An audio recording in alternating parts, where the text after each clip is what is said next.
Bonjour. Bonjour. Paz Núñez Reguero, vous êtes la commissaire de cette exposition consacrée au Pérou, à la fin du monde inca, à la terrible conquête espagnole qui détruisit ce vaste empire. Habitué du Salon Noir, Patrice Lecoq, vous êtes maître de conférence à l'Université de Paris 1 et sur le terrain, dirigez des fouilles. Vous serez donc aujourd'hui notre grand témoin. Paz Núñez Reguero, on connaît tous l'empire inca. Pour autant, y a-t-il un peuple ou des peuples incas ? Alors les deux sont vrais, disons. Il y a bien sûr un peuple inca, c'est ce groupe qui se développe donc dans les hautes terres du Pérou, autour de la ville de Cusco. Et ce groupe donc va commencer une expansion importante au milieu du XVe siècle, sous le règne du souverain Pachacuti. Et ce souverain va mettre en place un empire extrêmement vaste qui va atteindre en 1532 une surface très importante qui va donc du nord de l'Équateur au centre du Chili. Donc c'est une superficie très très grande qui intègre divers groupes ethniques et ces différents peuples incorporés à l'empire vont progressivement se nouer aux Incas et élaborer des pratiques communes. Ceci dit, il y aura des peuples qui resteront toujours très indépendants et qui seront difficiles à soumettre. Les Incas, c'est la phase terminale d'une longue histoire. Il y a bien eu d'autres cultures au préalable ? Oui, bien sûr. Ils viennent à la fin d'une très longue série de développements culturels qui débute donc environ au deuxième millénaire avant notre ère avec la grande culture de Chavin et qui donc va ensuite se suivre sur plusieurs millénaires, toujours avec une alternance entre des périodes où on a une domination importante par un groupe ethnique sur l'ensemble de la région et ensuite des périodes de division politique et également aussi beaucoup de communication entre ces cultures qui se développent le long de la côte péruvienne et les autres cultures qui prennent essor dans les hautes terres du Pérou. Donc tout un réseau d'échanges et des cultures qui ont de tout temps échangé entre elles. On va beaucoup parler de Pizarro. Pizarro est-il encore de nos jours un symbole du Pérou contemporain ? Oui, ça reste une figure dominante dans la société péruvienne contemporaine. C'est en quelque sorte le père fondateur de la patrie et en même temps, c'est une figure très controversée. Pour beaucoup, elle cristallise en fait le début des inégalités sociales. C'est la conquête du Pérou marque donc la naissance de la nation péruvienne et celle-ci donc débute avec des vainqueurs, les Espagnols, qui donc vont prendre le dessus sur les vaincus, les Incas et les autres cultures andines. Pizarro a toujours ses sculptures le représentant au Pérou, ou petit à petit on a essayé de l'éliminer d'un peu de l'histoire quand même, vu qu'il était très prégnant? On ne peut pas l'éliminer de l'histoire. C'est une figure qui sera toujours là, qu'on la veuille ou pas. C'est vrai qu'il y a eu toute une histoire, notamment autour de sa statue équestre qui ornait en fait la place centrale de Lima et qui a été à l'origine de beaucoup de débats. Fallait-il la garder dans cet endroit qui lui faisait honneur ? Et finalement, cette sculpture a été déplacée en 2004 et réinstallée dans un parc un petit peu éloigné, sans son piédestal et sans ses plaques commémoratives. Ceci dit, encore une fois, c'est quelqu'un qui est très important dans l'histoire péruvienne et que l'on tente progressivement de réévaluer. Comme n'importe quelle personne, il avait ses points forts, ses points faibles et il a commis beaucoup d'atrocités, mais qu'il faut toujours replacer dans le contexte de l'époque. Et voilà, donc c'est quelqu'un qu'on ne pourra pas effacer et qui reste effectivement présent encore aujourd'hui, tout comme Atahualpa, bien sûr. Patrice Lecoq, est-ce que l'on peut penser que Pizarro au Pérou a été aussi violent que Cortés chez les Aztèques ? Oui, on peut considérer, il y a un parallèle à faire entre les deux, puisqu'en effet, avant d'arriver au Pérou, c'est-à-dire quand il a débarqué en Colombie notamment, ce qui est aujourd'hui l'Équateur, il a soumis pas mal de populations, il a essayé de recueillir des informations sur les Incas. D'ailleurs, ça a été la même chose du côté Inca, puisque les Incas savaient que les Espagnols débarquaient en Amérique du Sud avant même qu'ils arrivent au Pérou. Il a soumis des populations. Et puis par la suite, on peut dire que une grande partie de ce qui s'est passé, les gens ont été tués. Mais c'est exactement la même chose avec les Incas. C'est-à-dire les Incas, lors de la rébellion, lorsque les Espagnols arrivent, il y a une guerre civile qui oppose deux Incas, qui sont Atahualpa et Huáscar, et qui met la région à feu et à sang. Et donc les Espagnols vont profiter de ces dissensions entre les différents membres des élites Incas pour pouvoir occuper le territoire. Et donc on peut dire qu'en effet, que ce soit d'un côté ou de l'autre, il y a eu des exactions, des méfaits qui se sont faits. En tout cas, un fait est là. En 1580, la population du Pérou a diminué de moitié. Pourquoi ? Bon, c'est dû à différents facteurs. Il y avait notamment les épidémies, effectivement, les maladies contagieuses venues d'Europe qui ont fait des ravages et qui ont d'ailleurs provoqué la mort du souverain Huayna Capac, donc le père d'Atahualpa et de Huáscar, et deux frères qui vont donc s'opposer pour le trône inca. Et ensuite, il y aura effectivement la maltraitance des colons espagnols qui vont faire travailler les indigènes d'abord dans les réductions d'abord dans les encomiendas, ensuite dans les réductions, et ces systèmes de ces contingents d'indiens qui étaient attribués à des colons espagnols et donc qui permettaient d'avoir une force de travail et en échange de laquelle les colons devaient proposer l'évangélisation à ces populations. Patrice Lecoq, les mines étaient très importantes, une sorte de travaux forcés dans des mines qui étaient sacrées d'ailleurs pour les Incas. Alors tout ce qui touche aux mines dans les Andes est très important parce qu'on touche un aspect sacré et on touche aussi à ce qui était extrait des mines, c'est-à-dire l'argent ou l'or. Et il faut dire qu'on a deux conceptions qui s'opposent. Les Espagnols voyaient dans l'argent ou dans l'or une monnaie, une espèce trébuchante qu'il fallait ramener. Et donc, c'est pour ça qu'ils ont conquis le Pérou, puisque c'était un endroit où il y avait énormément de richesses à ramener. D'ailleurs, lorsqu'ils sont rentrés, on parle du quinto, du cinquième de l'argent qu'ils ont ramené, qui devrait être dédié au roi d'Espagne. Mais en même temps, pour les Incas, l'argent était sacré. L'or était considéré comme étant la larme du soleil. Il y avait un aspect religieux, un aspect rituel derrière. Et les Incas, lorsqu'ils ont conquis les territoires, ce qu'ils recherchaient, c'était obtenir de l'or de façon à pouvoir l'offrir aux divinités. Et l'Inca lui-même était la représentation du soleil. Alors, toutes les montagnes et les mines étaient ce que l'on appelait des huacas, c'est-à-dire des sortes de représentations de l'esprit des ancêtres, qui se manifestait par ce qu'on trouvait à l'intérieur de la terre. Et l'or était considéré comme de petites pépites, comme une sorte de plante qu'il fallait donc encourager, un petit peu comme l'homme qui se développe, qui naît et après qui meurt.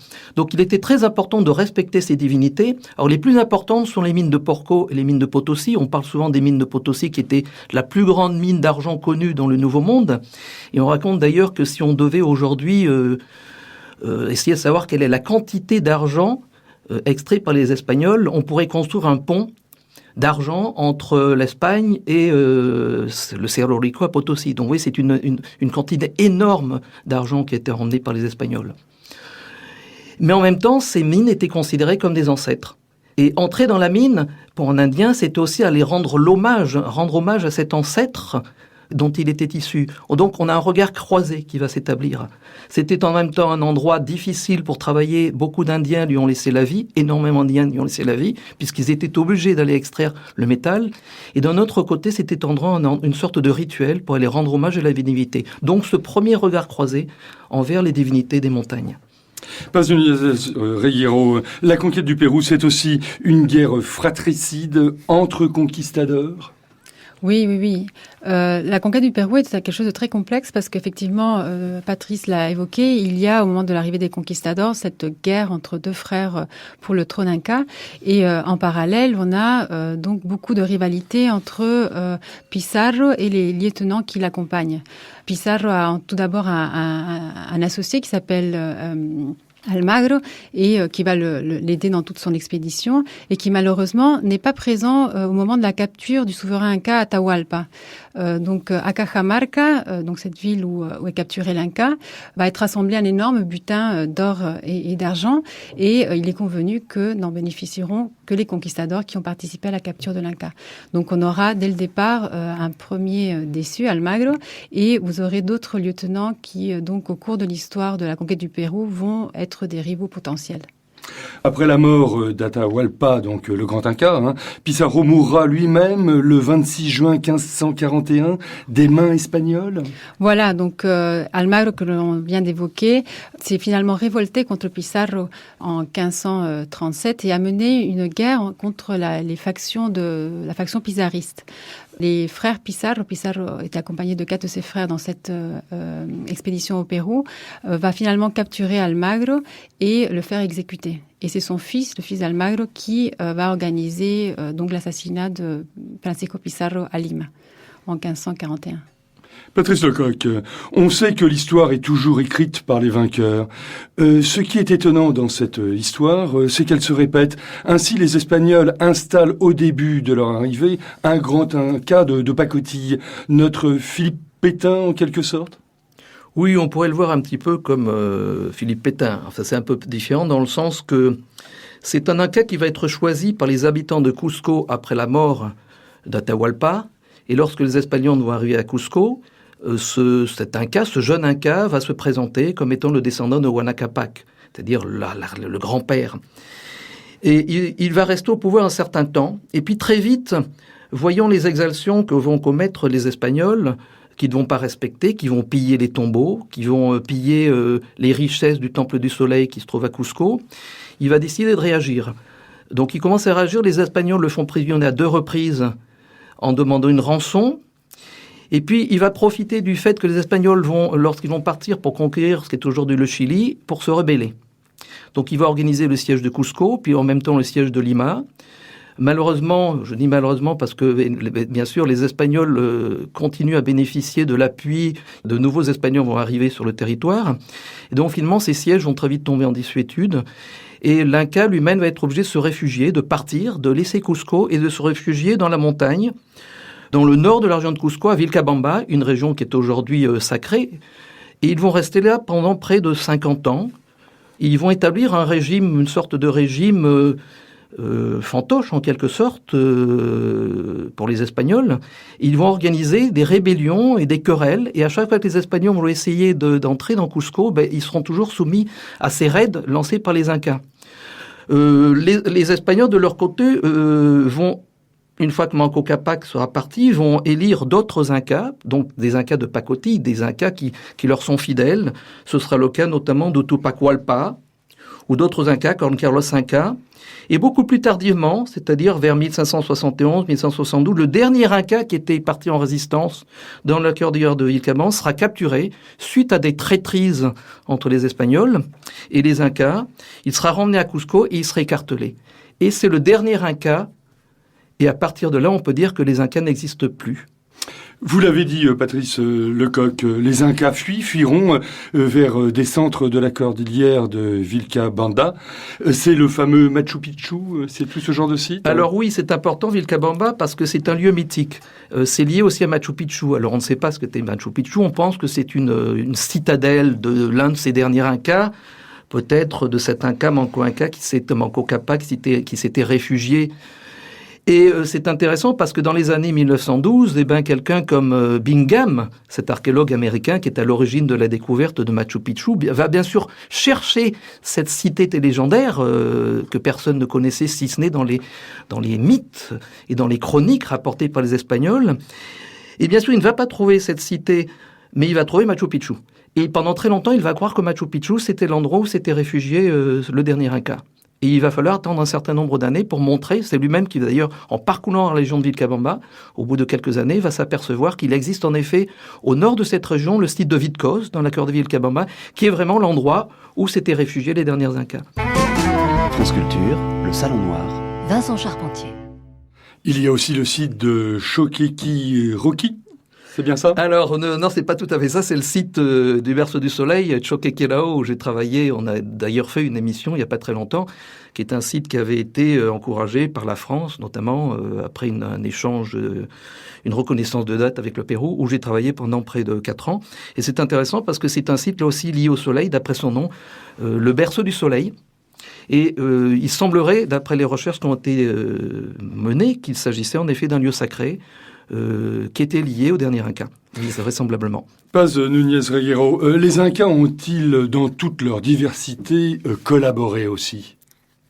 Oui, il y a eu des cas très très différents. Vous parliez justement de ces Incas fantoches. Au tout début, lorsqu'ils sont nommés par les Espagnols, ces Incas pensent qu'ils peuvent s'appuyer sur justement leurs nouveaux alliés, les Espagnols, pour assainir la situation de guerre civile qui frappe leur empire. Donc ils vont mettre quelque temps à comprendre que les Espagnols sont le réel danger. Et d'ailleurs, Atahualpa, pendant sa capture à Cajamarca, va faire exécuter son frère Huáscar qu'il tenait prisonnier, sans comprendre que le vrai risque était les Espagnols.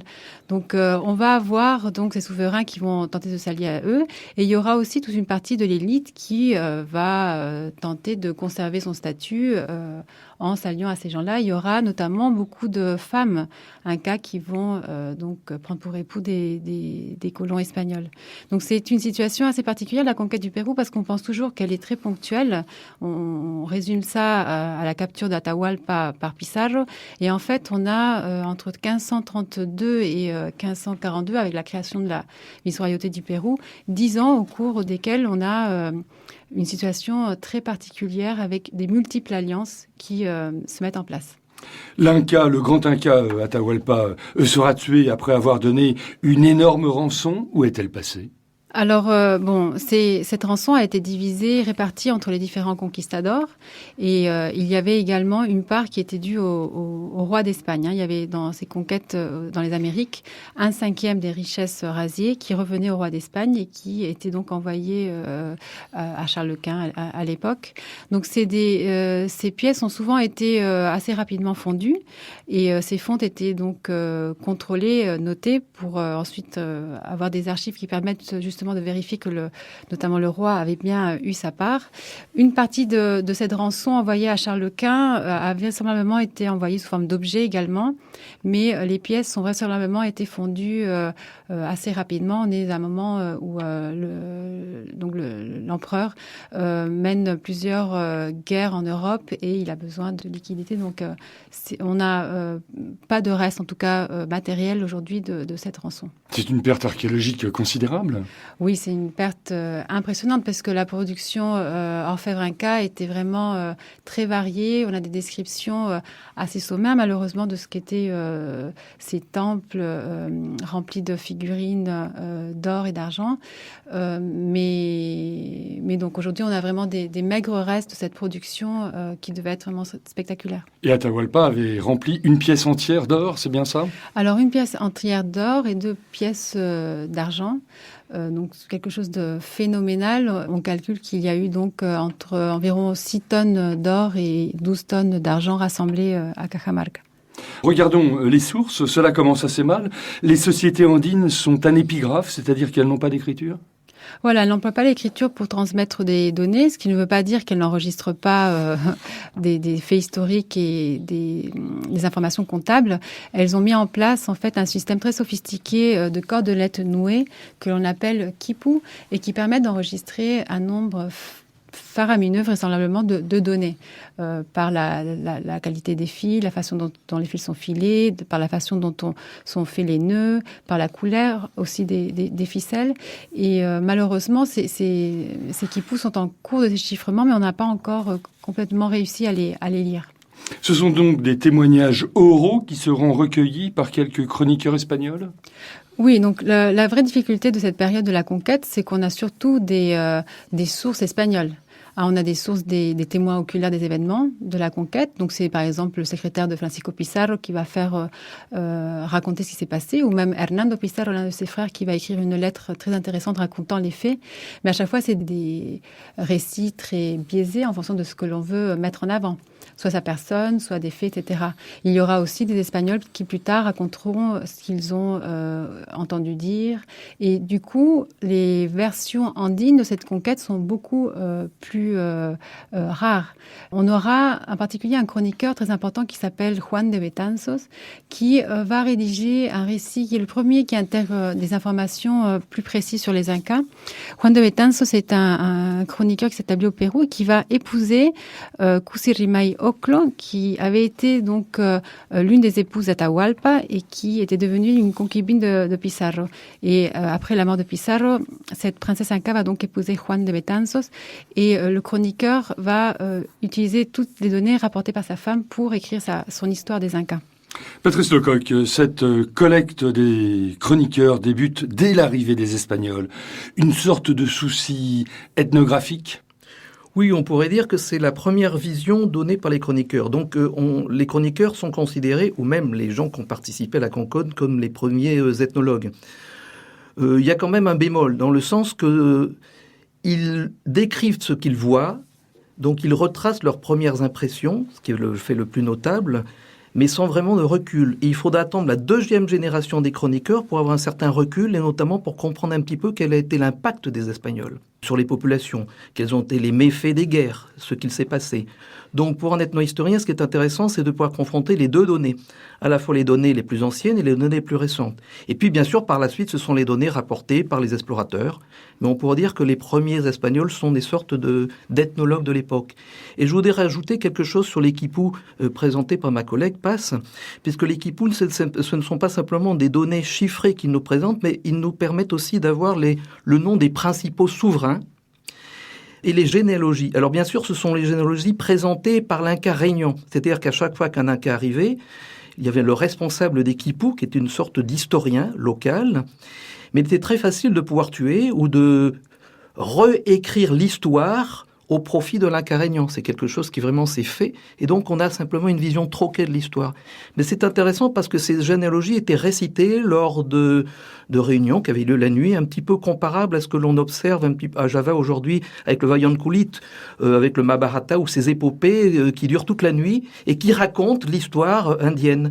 Et là, c'est ce qui devait se passer. C'est-à-dire qu'il racontait les légendes et en même temps, on prenait place dans ces légendes les Incas tels qu'ils étaient présentés dans l'histoire. Je reviens sur les cordages que l'on décrivait il y a quelques instants, ces cordages avec des nœuds et avec des ficelles de différentes couleurs. Est-ce que l'on pourrait être en face d'une véritable écriture, d'un véritable système binaire, par exemple ? Oui, c'est un système binaire. Alors, aujourd'hui, c'est un système qui a été étudié, notamment par des anthropologues américains qui travaillent dessus. On sait que c'est un système binaire avec un système de nœuds. On avait 3 types de nœuds. Des nœuds longs qui représentaient une unité, des nœuds simples représentant les autres puissances de 10, et en même temps vous avez un nœud en 8 qui ressemble un petit peu au nœud de marin, qui se permettait de marquer une unité. Et le 0 était connu, était indiqué par l'absence de nœuds dans un groupe. Et comme l'a souligné ma collègue, vous aviez aussi les couleurs, la position, l'emplacement des corledettes, qui permettaient de lire ces quipus. Alors le problème aujourd'hui, on sait à quoi ça servait, on sait que ce sont des données numériques, mais on a perdu le fil conducteur. Les premiers témoignages des chroniqueurs, ils ont travaillé avec ce qu'on appelle les quipus Kamayok, c'est-à-dire les savants, les Amotas, qui étaient capables de lire ces quipus. Mais malheureusement, ces savants sont morts, et on a aujourd'hui la trace archéologique. Mais c'est comme si on disposait aujourd'hui d'un ordinateur, on sait que c'est un langage binaire, mais on serait incapable de comprendre la procédure dans 50 ans, 100 ans, etc., du langage Java, par exemple, qui est utilisé pour coder. Et donc, on est en phase d'un système, on a les quipus, mais on était incapable de comprendre ce système qui est un moyen ménotechnique qui s'appuie sur une perception de l'espace, une perception des cordes. Et là, donc, je pense que c'est très difficile de pouvoir relire les codex, ces codex péruviens. Et puis les Incas ont inscrit leur passé ancien, leurs mythes, leurs odes sur des supports textiles, des tablettes de bois dont rien ne subsiste aujourd'hui ? Alors, c'est le cas notamment des textiles. Les textiles constituent dans les Andes un langage à part entière, très important, mais malheureusement, une grande partie des textiles a été détruite après la conquête espagnole comme étant une représentation des anciens cultes. C'est le cas aussi des kérous. Les kérous, ce sont des coupes de bois que l'on retrouve encore dans certains musées. Alors, la plupart des kérous actuels sont des kérous qui datent de la période coloniale, qui ont échappé à l'autodafé, qui n'auraient pas été décrits, mais sur lesquels on retrouve certaines légendes, certaines représentations des Incas qui permettent aux archéologues de reconstituer. On sait aussi qu'il y avait des tentures, on sait aussi que certaines scènes mythiques étaient retracées sur le mur de certains édifices, ou sur les peintures. Par exemple, à Choquequero, dont on a parlé tout à l'heure, on a des terrasses murales, tout un système de terrasses avec des caravanes de lamas, qui semble-t-il correspondrait à un calendrier. La fameuse roche sacrée, l'Intihuatana, cette sorte de cadran solaire que l'on trouve à Machu Picchu, est aussi une sorte d'écriture. On sait que c'était un cadran solaire, mais on ne sait pas le lire.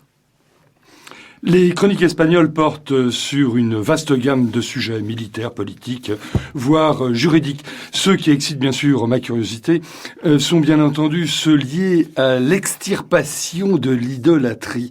De quoi s'agit-il exactement, Patrice Lacroix ? L'extirpation de l'idolâtrie, c'est quelque chose qui arrive bien après la conquête, notamment lorsque le vice-roi Toledo, qui est envoyé d'Espagne pour restructurer un petit peu après la guerre civile et après la guerre fratricide entre les différents Espagnols, ils vont essayer de restructurer le pays. Et donc les Espagnols, et notamment les prêtres, vont adopter tout un ensemble de panoplies pour prêcher les évangiles et remettre les Indiens dans le bon chemin. Et malheureusement, ça va s'accompagner d'un certain nombre de lois, de façon à pouvoir déchiffrer, localiser les anciennes huacas, c'était des lieux de culte, de façon à ce que ces lieux de culte soient christianisés. Alors la plupart du temps, on détruisait ces lieux de culte pour mettre dessus une croix. C'est ce qui s'est passé aussi au Mexique.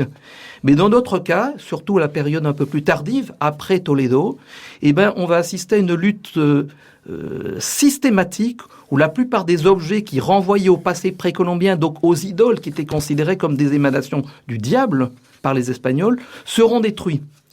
Alors on peut dire que tout ne sera pas détruit. Aujourd'hui encore, si vous allez dans les mines, et notamment la mine de Potosí ou la mine d'Oruro, vous trouvez à l'intérieur de la mine une divinité qui s'appelle El Tío, qui est une divinité forte de diable, le soupaille. Donc c'est une divinité espagnole, puisque c'est un diable avec le phallus en érection, il a des cornes. Mais lorsque le mineur entre dans la mine, la première chose qu'il va faire, c'est rendre hommage à cette divinité pour acquérir sa protection. Naissons là encore un regard croisé. Cette divinité n'est ni plus ni moins qu'une divinité beaucoup plus ancienne qui était adorée par la mine et que les Espagnols n'ont pas pu détruire. Et donc qui se transparaît. On a aussi la Vierge qui prend l'apparence de montagne. Le Cerro Rico est une vierge. Et la plupart du temps, on a des montagnes sacrées qui prennent l'apparence de vierge. Donc c'est ce regard croisé entre Espagnols et population andine. Paz Núñez Reguero, ma culture inca, je la dois bien sûr à Werner Herzog. Étonnant film centré sur les conquérants, leur turpitude, Dieu et leur destin. Donc vous faites allusion au film de Aguirre, La Fureur des Dieux, qui est un film vraiment extraordinaire et que j'aime beaucoup puisqu'elle présente très bien ce qu'est la vie de ces conquistadors, qui sont vraiment des entrepreneurs qui misent tout sur les conquêtes à venir. Et donc c'est un film qui, je pense, parle pas beaucoup des Incas, mais plutôt de ces explorateurs qui vont survivre à des conditions extrêmement dures. Une dernière question, que reste-t-il aujourd'hui des Incas ? Aujourd'hui, il reste une histoire fabuleuse, des monuments en pierre impressionnants et beaucoup de productions qui ont quand même été conservées malgré les vicissitudes de la conquête espagnole. Merci beaucoup. Et puis je rappelle donc le titre de l'exposition L'Inca et le Conquistador qui ouvre aujourd'hui au musée du Quai Branly. Archéologia, partenaire du Salon Noir, se consacre ce mois-ci à Palmyre. Palmyre sous le joug de Daesh, mais aussi aux découvertes de la vallée des rois en Égypte et à celle du delta du Nil. Enfin, à une exceptionnelle collection de Mésoamérique portant sur l'art olmèque, à lire donc absolument dans la revue Archéologia. Le Salon Noir a été réalisé par Vanessa Nadjar, à la technique Jean-Richard Dufour, attaché d'émission Catherine Donnet. Vous pouvez bien entendu écouter ou podcaster cette émission sur la page du Salon Noir, sur le site franceculture.fr où retrouvez plus de 200 archives de l'émission sur le site inrap.fr. Mais dans quelques instants, les nouvelles vagues de Marie Richeux.